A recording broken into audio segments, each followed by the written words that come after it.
You know, being given away hurts just as much as if the parent died. And I know everybody's trying to make it better by telling us these grand stories.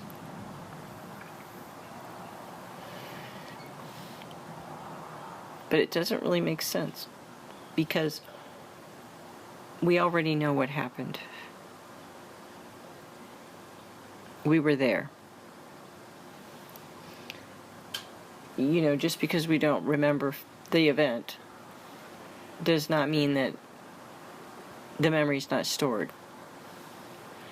You know.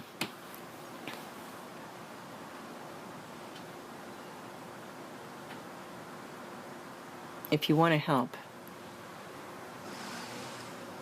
make it safe for us to be ourselves.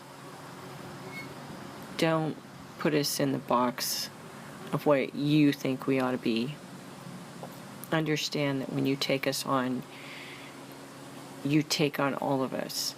And that's a mystery, just like if you would have your own child. But we already have a history coming in with it. And it would help if somebody would pay attention to that. It's wonderful to start this great story and all this kind of stuff, but there's a grieving that needs to go on, and to not validate that is... I have so many fellow adoptees that are living in denial. You know, not aware, really, that they're in pain. And then I have some that are very courageous and they admit it. But, you know, we all handle it differently. This is about awareness.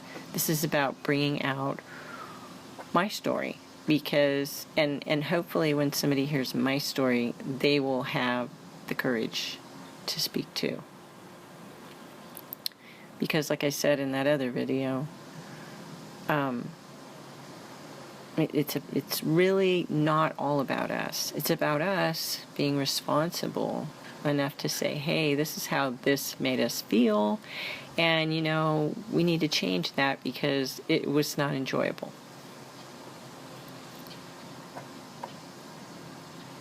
And we really need to address why anyone on this planet is telling a woman that she is not enough for her child. You know, why does one woman who had sex with a man out of wedlock less worthy than the one who did? You know, just got married but can't have kids. You know, who said? It was someone who said that. You know, and it's written in a book, and it was written by man, but and they say it's God. But to say that is to say that we are the deed. You know. And some children deserve to live and some don't. How have we become God now?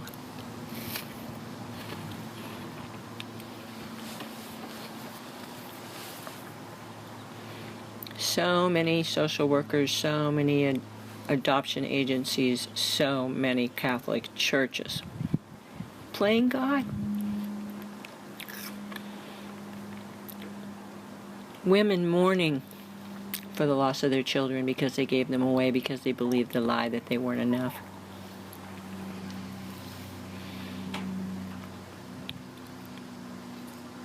After they got home and it finally hit them what they'd done.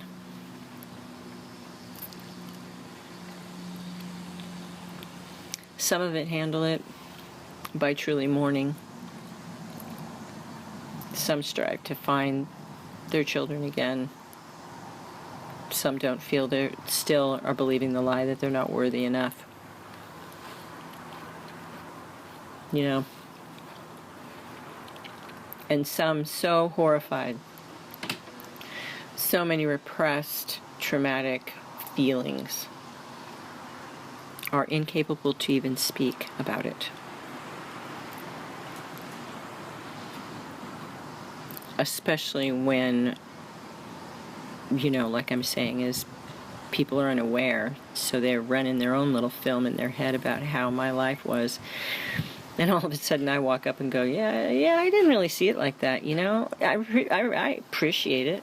That sounds like a really nice film for me, but yeah, it's not how I saw it, And then to be told or to get over it, what's your problem? Because they don't want to face it. They don't want to look at it. It's just a bad story. It is. It's a really bad story, and it's a reason why it's such a bad story is because it was written by a child, an infant, okay? And, infants don't have all the information, and it really sucks. And I think that if we would take the time to give children the information, if adoption is the last resort, they deserve their heritage. I don't care who's taking care of them. There is a connection and there's a responsibility for us to do that.